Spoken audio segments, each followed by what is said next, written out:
What do you get when you get two jet-lagged guys and one other guy on the West Coast? Well, it's the Lettermen Row reaction show.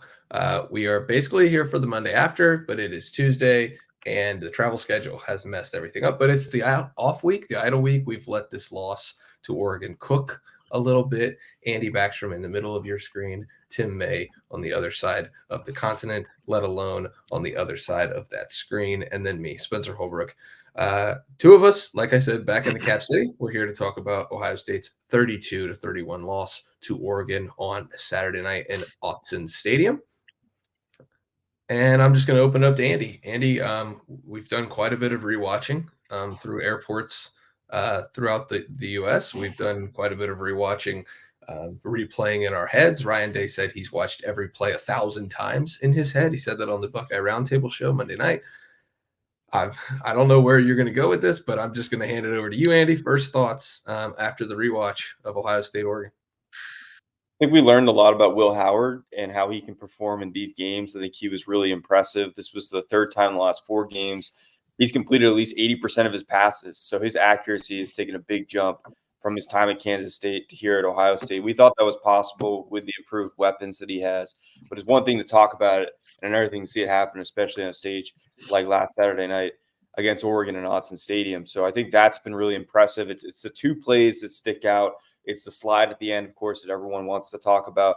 But I think even more so, it's that fumbled snap, muff snap there on 3rd and 3 in the third quarter, where they had an opportunity to go up 2 scores. And that was kind of a turning point in that game that I think gets overlooked a little bit. And so overall, really good game by Will Howard, but just those 2 plays that you would like to have back. But I do think it answers a big question about how he can perform in these big games. I think it was still a question mark. How was he going to do for Ohio State? We saw him do it a little bit at Kansas State, some big moments there. But really, aside from those 2 plays, he was pretty flawless. And I think he still has done everything they've asked him to do so far to this point at Ohio State. Tim? What am I answering, by the way? I'm trying to remember. Am I answering what stood out? I was on I was on that Buckeye show before Ryan Day on Monday night, and I will reiterate what I said when they got first down at the 28-yard line. Why didn't you run the ball 3 times or 2 times and try a field goal? So that's what stands out, because we had seen Jaden Fielding nail a crucial field goal earlier from 40, 44, whatever it was. So why didn't you just cut bait right there? And why did you need another? Greed leads to greed, and then the game kind of went topsy-turvy. So that's what I took from it. I guarantee you, Ryan Day and Chip Kelly have gone over the last minute of that game 1,000 times on how the what do you want to call it, the 2-minute offense worked, and then it didn't because of a offense pass interference call, which was legit, as I have looked at the video many times. But you kind of put yourself in that position. So now you're sitting here licking your wounds to a certain extent. The big question mark is kind of what happens to the defense in these big games in fourth quarters. Of course, Oregon could kind of be asking itself the same thing, because Ohio State did drive on them, but then self-inflicted wound ended the hope. I didn't mean to start this on a doom and gloom kind of scenario, but if they don't, if Ryan Day and Chip Kelly don't learn big time from that last minute, you may be doomed to repeat it. So sometimes you just take what you can get and kick the field goal. So that's what just still hangs in the air for me about the situation. Well, the dark irony of it, I guess, Tim, is that in a way Ryan Day has learned from a past mistake of running the ball and settling for a field goal. You look at that Georgia game in 2022, and it was not as close, but it was only 5 yards difference. And so instead of trying to make it a 50-yard field goal, I think it was going to be a 48-yard field goal. He tried to hand it off and run the ball and run the clock out for a field goal, played for the field goal, and ended up having a missed field goal this time. Well, wait a minute. Wait a minute. He threw 2 passes. They threw 2 or tried 2 passes after that, and that didn't work in that scenario. Yeah, I remember. I remember it. I remember it well, Yeah. and I'm sure Ryan Day does too. But then, you try it the other way Yeah. and you try to keep pushing the ball down the field and getting yourself into a better field goal opportunity, and you end up with a pass interference call. It's the risk you take on both sides. And so I think now he's seen both sides of that coin. And again, there's some dark irony to those two games, especially for Ohio State, for Georgia and Oregon. I'm sure that's great. And, you celebrate those wins. But to your point, Tim, and I'm going to get Andy started on this defense because we've talked a lot about the defense. We had a lot of travel time together that maybe he liked, maybe he didn't like, but maybe he liked it more than he liked the defensive performance. Andy, there's a lot to break down with this defense. There's the pass rush, there's the run defense that looked a little leaky. There's the pass defense. I think if we're being neutral, objective, and honest with Ohio State fans who come to Lettermen Row, I think we're selling Oregon's offense a little short because I think this is a really, really, really good unit that's going to get its yards. But I also think that this defense is certainly not what we thought it was going to be. In these big games this year, we thought that this year was going to be different because of all the veteran presences, because of the talent, because of the way that they talked about this defense. And now we've kind of got to switch our lens a little bit, Andy, and look at this in a new way because they've got a lot of issues to clean up. Issues in coverage, issues on the defensive line. I think it's a little bit of a myth that Ohio State got zero pressure on Oregon. They actually, had ways to get pressure. JT Tuimoloau had 7 pressures in this game. They had Dylan Gabriel under pressure on 38.9% of his dropbacks, and it did seem to affect him somewhat. He was 6 of 13 on those passes, and he was 17 of 21 when he was clean. So they got some pressure, but the bottom line is they didn't finish. They didn't get a sack in this game. The defensive line was only responsible for 1 tackle for loss. The only other TFL in the game for Ohio State was a Caleb Downs tackle for loss. So really, you're not creating those negative plays. You're not forcing Dylan Gabriel to make those negative plays, whether it was a interception or a sack taken. And I think that's the bottom line in these games is that if you're the defensive line of Ohio State, you're littered with first-round talents or second-round talents, the NFL draft.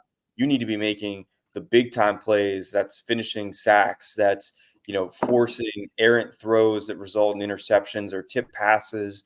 That just wasn't happening, and I think that's the alarming thing. And then when you look at the run defense too, I don't think Tyleik Williams and Ty Hamilton were as game-changing as they had been in the first 5 games of the season. Jordan James kind of had his way, averaged 5 yards per carry, and there was only 2 carries that went for more than 10 yards. So he was really just churning out chunk after chunk, productive on the ground. And so I think with the defensive line, that's a concern there. And then in secondary, we've all talked about Denzel Burke and his issues on Saturday. And I think that, it raises a question about not who are they going to pick going forward. I think or at least I know Spencer and I are in agreement that Denzel Burke is still the guy, cornerback there. But I do think it begs the question of in game, do you rotate in someone like Jermaine Matthews just to give Denzel a series to look at that tablet, try to reorient, try to tap back into his game a little bit. I did think it was interesting that they didn't go away from it at all because sometimes it's just not your day.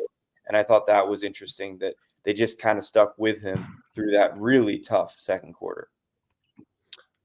Yeah, the play of the game. Play of the game, in my opinion, was a real play of the game. Backbreaker was a 27-yard boot keep by Dylan Gabriel for the touchdown, where he kind of weaved through would-be tacklers. I thought that was something that was off schedule, so to speak, for the Ohio State defense, and it showed. This young man made plays. He was a really smooth operator and made plays when he had to, put balls on the money when he had to. When he had the opportunity, they nailed it. And Jordan Hancock's pass interference or holding call on one of those drives was as big as the Denzel Burke gaffes.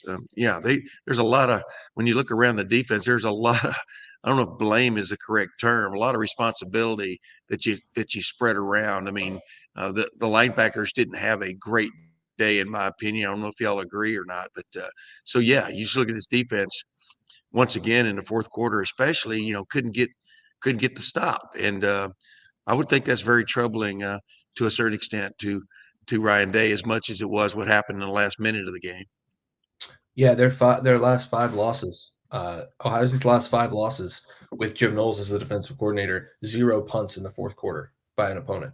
That's not good enough, which is it's pretty damning because in most of those games, I would even argue the Michigan game last year, there were times where I thought the offense played well enough for them to win that game, and at the end, the defense couldn't get a stop against. We'll throw the Missouri game out because that was just an offensive disaster class all around. But in every one of those games, you could point and said that the offense was good enough to win the game, and the defense let them down. And that's a Jim Knowles problem. But the cornerback thing, Andy, I wrote about at lettermenrow.com on Monday afternoon. Denzel Burke is not going to be benched. Ohio State is not going to go away from him. Ohio State is not going to sit him down and let somebody else take his spot. And that's not a seniority wins thing. There are times where I think Ohio State does err on the side of seniority. I don't think this is one of them. I think Denzel Burke is still one of the best cornerbacks in the Big Ten. I said it in the story though on Monday morning, and I would encourage people to go read it. He picked the worst night to have the worst night, and every single cornerback, pick your favorite cornerback, he had a bad night. It was just Denzel Burke's night was that night, and it was really, really bad. So, maybe they should have, like you said, sat him for a couple series and went with Jermaine Matthews. Maybe they could have done things differently. So, it's all a bunch of could have, should have, would have at this point, and now they have to move forward. Andy, I'll throw it back to you. What's the thing that you have to see in this? You want to see this off week comes at almost a perfect time for this defense to regroup, recalibrate, and reset. What do you need to see this week? What do they need to do?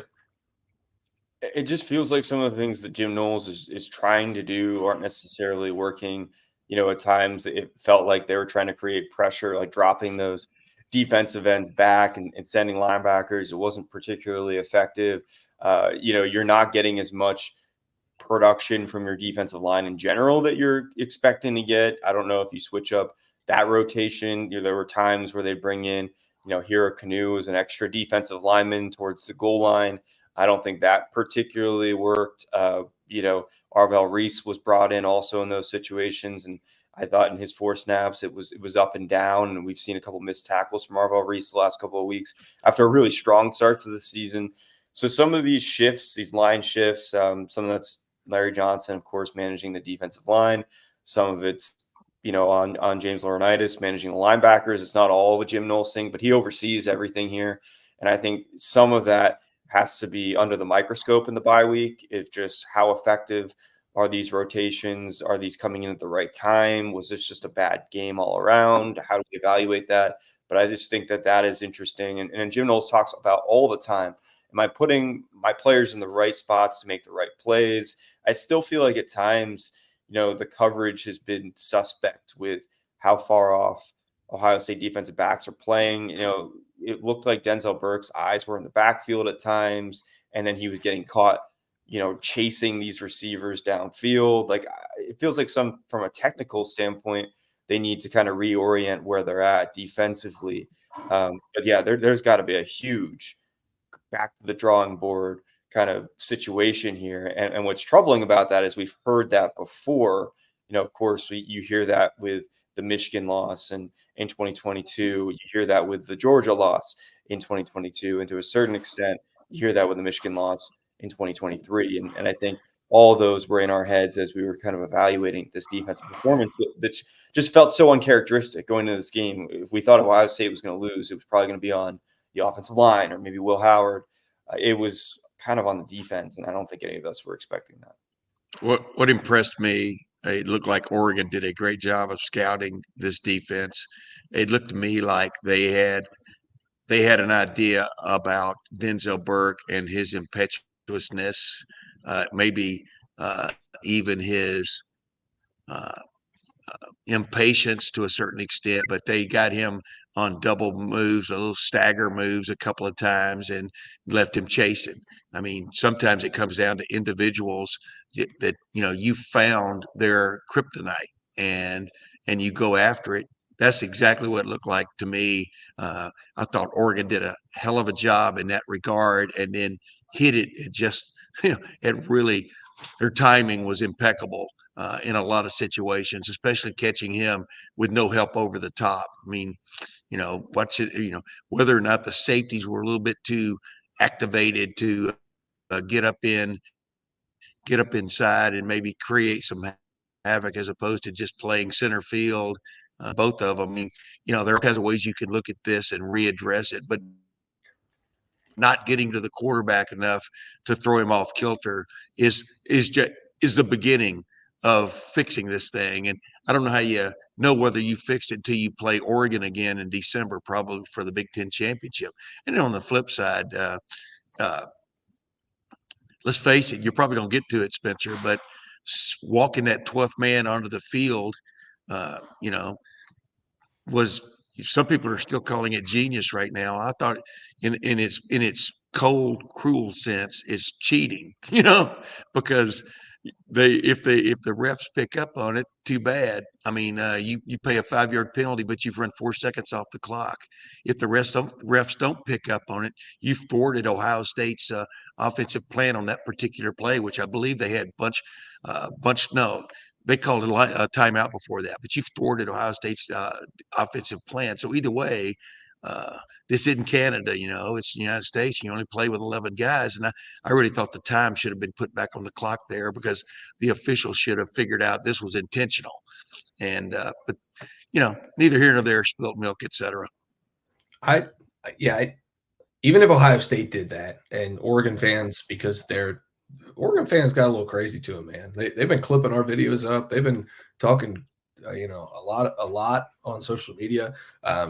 Welcome to the Big Ten, Oregon. Like, you outdone yourself here. Your fans are ready for this. But anyway, even if Ohio State pulled this off, like, I would think that it's wrong. I think that time. Of course, it's wrong. I don't think you should be allowed to play with 12 in the clock run. That's just not. I think a rule change should happen, and they got away with it. They know the rule. They knew the rule book better than Ohio State, which kudos to them. Ohio State should have been better prepared. I don't think that you really prepare for 12 men on the field unless you're Dan Lanning, which kudos and Buddy Ryan, I guess, because he's the creator of this loophole. But either expand the rule book or decrease the rules, because the officials have so much on their plate that they don't recognize it, because if you intentionally do it, it's illegal participation, and that's a 15-yard penalty. If you do it unintentionally, it's just a 5-yard penalty. And so you can just dissect that 100 different ways, but I think the bottom line is, like, that shouldn't be something that you should be allowed to get away with, no matter who you are. And I'm not saying that because it's an Ohio State channel. I'm saying that because as a college football fan, I think that the rule is if there's a loophole, you should close loopholes.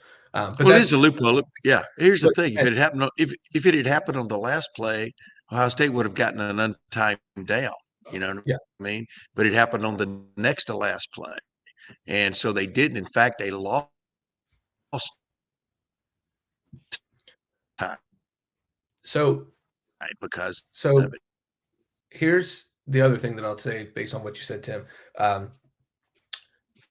The ball knowers on Twitter, the people who do the film studies, the people who understand the ins and outs of scheme and the game better than, to be honest, better than I do, have said that Oregon never, ever, ever throws deep on third and short. They never throw deep on third and short to medium. So according to those people, and I tend to agree with this, if that is the case, dropping the defensive lineman out, muddying the middle of that field, and making Dylan Gabriel throw into a crowded middle of the field with, or short of the sticks, was actually the call there was actually pretty good from Jim Knowles. They just tendency broke and threw over the top on Denzel Burke. Of course, he was looking to keep somebody short of the sticks. That's the only place Oregon's thrown on third and short. And then you get a tendency breaker over the top for a touchdown, and then Denzel Burke looks. Yeah. Who's that remind you of? It reminds you of Michigan in 2022. They weren't throwing the ball deep. And all of a sudden they hit 3 or 4 huge passes against Ohio State and broke tendency. Yeah, you got to be ready for the break tendency. I mean, I'm not, it is what it is, but You can't ever let a guy get out of the gate on the backside. That's just me talking.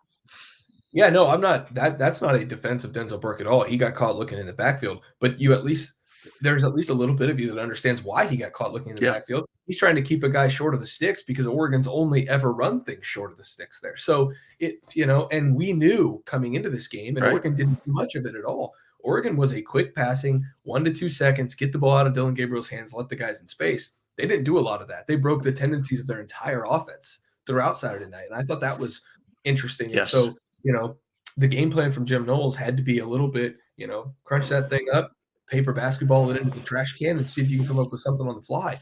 The bottom line, and I'll start to get us out of here because we don't need to go more than 25 minutes. Ohio State fans don't want to keep dissecting this. They want to, they want to know what's going to get fixed. But the bottom line is that this offense played well enough to win this game. And I know everybody wants to point to that final sequence and blame Will Howard, but 31 points on the road in a top 3 matchup should be good enough. Your offense handled the crowd noise for most of the game. Yes, they had the 4 false starts.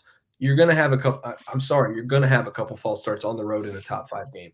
It's just going to happen, especially with new offensive linemen in there. 2 of them were by a guy who's making his first big-time start on the road. I'm sorry, Michigan State, you're not a big-time start. Tager Shabola, his first big-time start on the road in Austin Stadium with 55 or 60,000 people screaming in a loud stadium. You're going to have a false start. Zen Mahalski, backup left tackle, you're going to have a false start. It's just part of the game.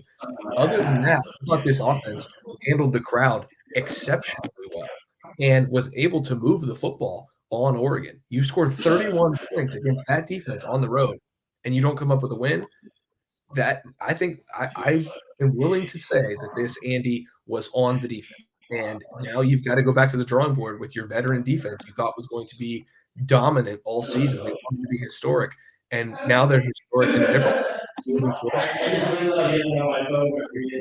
Yeah, well, you also lose a possession on special teams as well with the really well-executed onside kick, if you want to call it that, by Oregon there that drilled Caleb Downs, and then they recovered the deflection. So I wouldn't say it was just defense, although you could argue that that was because the defense had a personal foul penalty on Jordan Hancock that allowed Oregon to take that kick off the 50-yard line. So largely on the defense, yes, special team hiccup there that also factored in, and that's why the offense was from behind. Like, they had to play catch-up a little bit in this game. I think that's why they got away from running the football a little bit in the second half. They weren't nearly as balanced in the second half.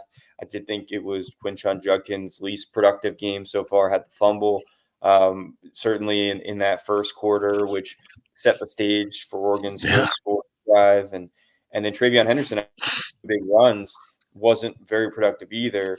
On his other 8 runs, averaged 2.1 yards per carry. So there is some concern a little bit with the run game there, especially with losing Josh Simmons, how and with the Tager Shabola situation, it seems to be fine, but we don't have a full update on where he's back into that game, obviously. But certainly for me, I think the worry goes for Ohio State is what is the offensive line situation?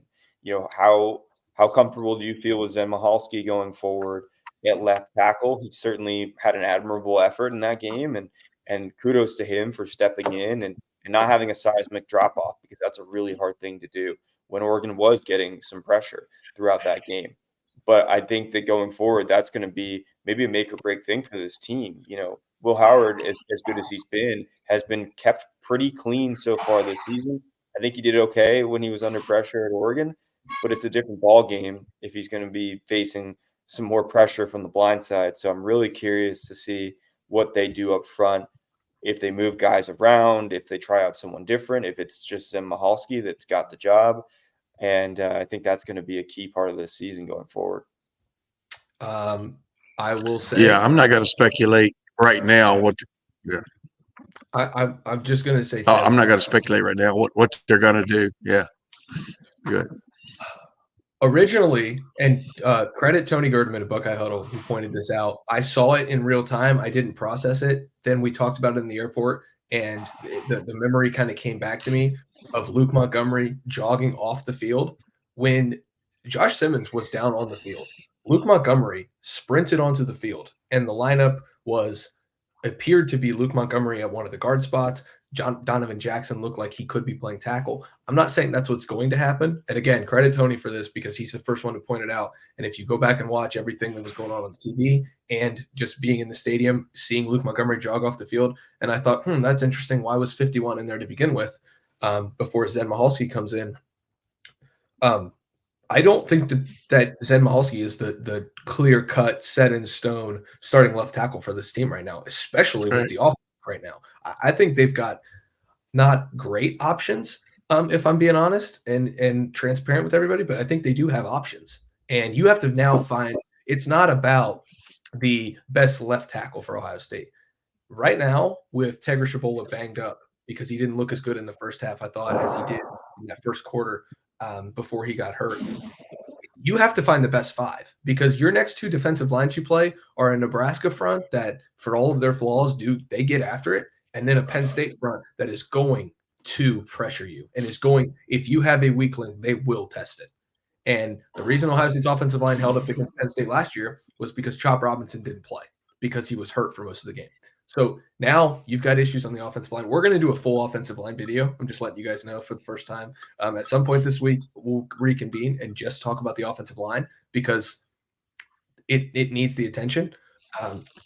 But, yeah, there's some issues there that they've now got to sort through because Ryan Day reiterated it on Monday night that Josh Simmons is likely out for the season. I think there's some testing being done to confirm some things. We're not going to talk to Ryan Day again until next Tuesday, a week from when we're recording this here on the 15th in the morning. Ryan's going to speak on the radio show on Thursday. I'm sure he's going to echo some of that sentiment that they believe Josh Simmons will be out for the season. But all signs point to now, not panic mode, but you've really got to retool and rely on the depth. We've talked about development with Justin Fry. Sure, the recruiting hasn't been what they wanted it to be, but the development is the reason that this offensive line looked like it was coming together pretty well. Well, what you got, Justin Fry? Because the development has to be there, not just with the starting five, but all with the backups who all of a sudden are becoming starters. What else am I supposed to say? Number one. Number two, tight end. Will Kazmarek came out of the game early with a left shoulder problem after making a great catch down the middle. And Ryan Day, of course, on Monday indicated that he could be out for a while. G. Scott took over that spot. I thought the tight ends played pretty well. The guys they rolled in there and stuff. We even saw Dave Adolph lead one of those little backside sweep things. I mean, going into the game, here's a guy, so they're reaching into their depth there to a certain extent, but I thought he played fairly well. This is just the beginning of the full breakdown of the breakdown in Eugene. Ohio State falls on the road to Oregon 32-31. We're just here breaking it down. We're going to be breaking it down all week because Ohio State has the week off. Lettermen Row is not taking the week off, though. Andy Backstrom is going to keep bringing the coverage. And Tim May is going to keep bringing the coverage. Spencer Holbrook over at lettermenrow.com. We've got full autopsies. The autopsy is in. We are here to just break it down. So now the Buckeyes have to regroup. They play an on-the-rise Nebraska team on October 26th at noon. They play on the road at Penn State at noon the very next week in what will be another top 5 matchup because Penn State's not going to lose between now and then. The Nittany Lions will win that game as the higher-ranked team, the favorite in that game, potentially. And Ohio State will have its hands full to make sure that it doesn't get a second loss on this season and stays in the hunt for the Big Ten title picture. That is just the reality of this. It's gone from, could this team be historically great, to can this team make the Big Ten championship game like that? And this week, we're going to break down a lot of what they have to do to get to the Big Ten championship game because it all hinges on this 2-game stretch now of October 26th against Nebraska, where you really have to regroup and refocus, and then going on the road to Penn State. Bottom line is we're going to be there every step of the way. Tim's going to get back to the East Coast. Andy and I are going to catch up on a little bit of sleep as we cover the Buckeyes. We're not going to do that. We never catch up on our sleep. But for Andy, for Tim, I'm just Spencer. Thanks for watching. Thanks for listening. We will see you guys over at lettermenrow.com, and we'll see you back here on the YouTube channel for more breakdowns of the Buckeyes.